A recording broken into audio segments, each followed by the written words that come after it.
Hello साथीहरू, ल यहाँ हेर्नु होला हाम्रो गाउँठाउँको के अरे तिरतिरे धारो पानी यसरी झरिरहेछ। कति मिठो, कति चिसो, एकदम देख्दै खाउँ खाउँ लाग्दो, पिउँ पिउँ लाग्दो छन् होइन। नेपालीमा पहिला गाउँतिर खाउँ खाउँ भन्दै अहिले पिउँ पिउँ भन्छन्। यस्तो हरियाली वन जङ्गल सरलाएर आफ्नै गाउँ रमाइलो यस्तो झर्ना खसिरहेछन् सँगसँग गरेर। उता परतिर कुरो लैरहेछन्। उहाँ मेरी बुढी काफल बोकेर हिँडिरहेछन्। हाई गरेछन् उहाँ त। यस्तो रमाइलो ठाउँ छ, हरियाली वन जङ्गल। यसरी कुलो धान रोप्छन्, तरकारी रोप्छन्।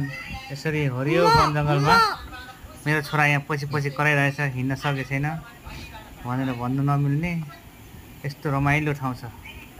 आफ्नो गाउँ आफ्नो ठाउँ आफैले रमाइलो होइन। यस्तो सरलाएर हेर्नुहोस् त, यस्तो रमाइलो ठाउँ छ। आफै रमाइलो, यति रमाइलो के, यति रमाइलो, कति रमाइलो।